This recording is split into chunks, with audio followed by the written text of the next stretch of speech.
Olá, boa noite. Seja muito bem-vindo ao programa Direito e Cidadania na sua rede Meio Norte. Começamos o programa desta semana debatendo como se desenvolve uma acusação na Justiça, o devido processo legal.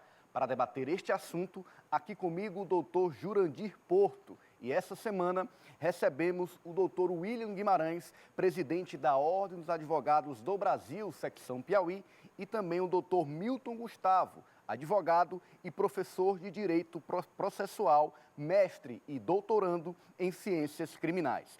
Doutor Jurandir, o que de fato é o devido processo legal? Boa noite. Boa noite. Boa noite, telespectadores. É preciso que o telespectador, que o povo tenha uma ideia do que seja um processo. E nós procuraremos aqui, eu e os dois colegas, dar essa ideia, porque é importante que o povo conheça para que saiba defender seus direitos. Uma acusação na justiça acerca de qualquer delito envolve a acusação que o Ministério Público enceta contra uma ou mais pessoas. Mas ao réu é assegurado o direito de reagir àquela acusação. E o processo se desenvolve com um método dialético, ou seja, enquanto que um diz alguma coisa, o acusador estabelece uma acusação, a defesa rebate aquela acusação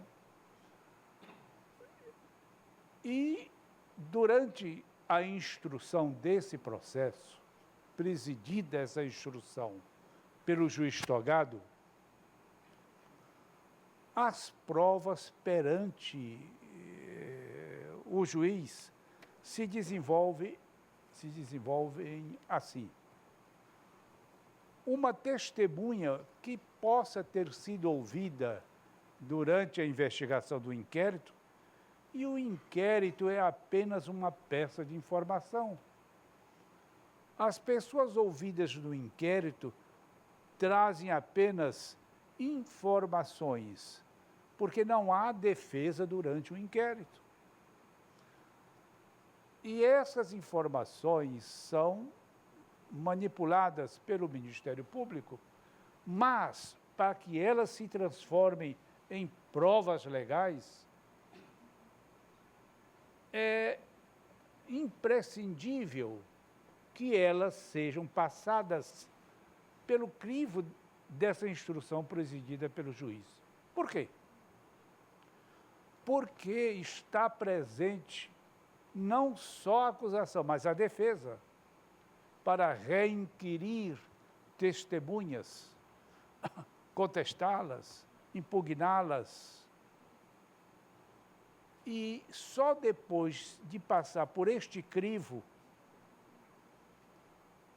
chamamos isso tecnicamente instrução contraditória, porque enquanto um diz, o outro contradiz, e nesta luta de contrários é que o juiz vai firmar sua convicção para apurar a verdade. Por exemplo,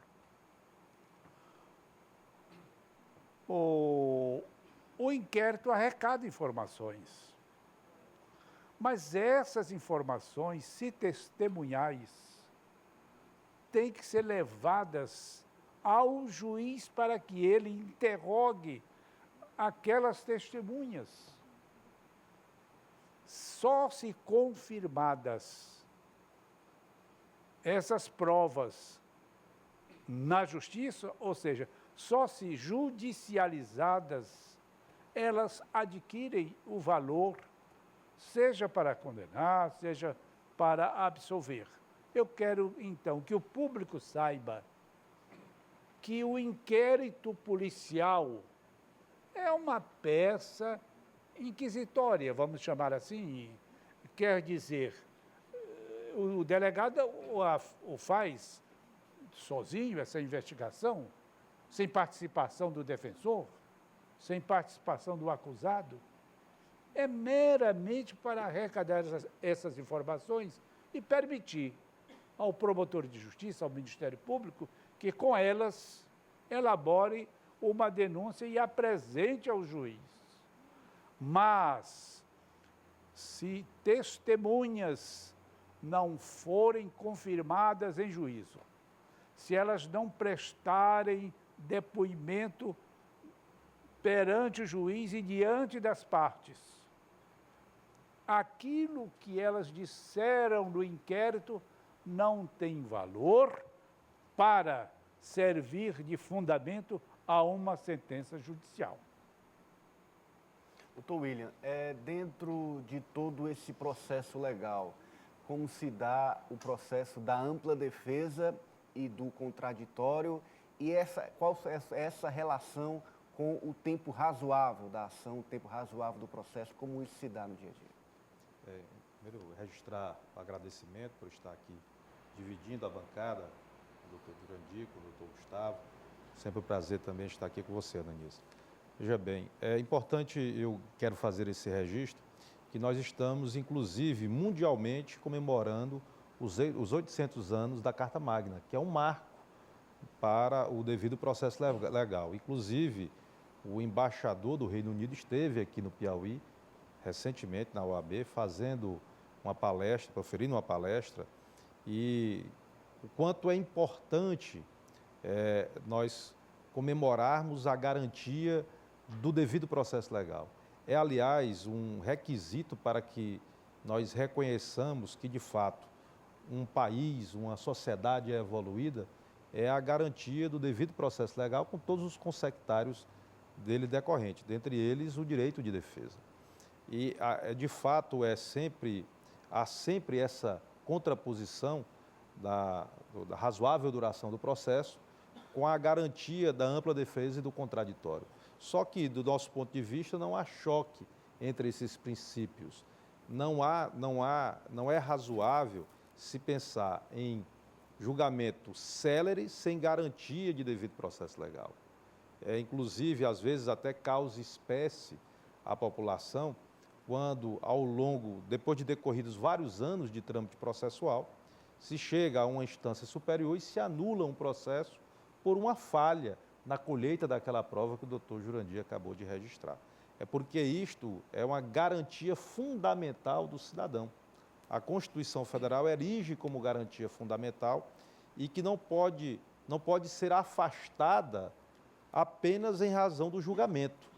Nós queremos e temos direito a um julgamento justo, dentro do compromisso com o devido processo legal, garantindo ampla defesa e do contraditório. Não há, portanto, choque entre esses princípios. Ao contrário, eles se combinam para que nós tenhamos efetivamente a produção da justiça. No campo civil, por exemplo, o novo Código de Processo Civil, que está já às portas de ter a sua aplicação efetivada a partir do dia 17 de março de 2016, ela traz para o processo civil, o novo traz para o processo civil aquelas garantias que já estão previstas na Constituição Federal, devido processo legal, ampla defesa, o direito a uma decisão fundamentada. Isso é um ponto muito importante de nós registrarmos também, que isso faz parte do devido processo legal. Não é só a garantia de uma parte se contrapor à outra, mas também a garantia do magistrado proferir uma decisão devidamente fundamentada, sob pena, de fato, de nós termos todas aquelas garantias constitucionais solapadas e os processos serem efetivamente nulos. Então, são princípios essenciais para que nós possamos efetivamente viver em um Estado democrático de direito. Doutor Milton, e como funciona a prisão preventiva durante esse processo legal? Eu queria apenas fazer um adendo. Bom, primeiro agradecer o convite, dizer que é uma honra estar aqui do lado do nosso presidente, estar do lado aqui do nosso Jurandir Porto, essa lenda viva da advocacia nordestina, né? Muito nos orgulha. Eu queria apenas fazer um adendo sobre o devido processo legal, né? Os dois colegas falaram do devido processo legal formal, que é muito importante.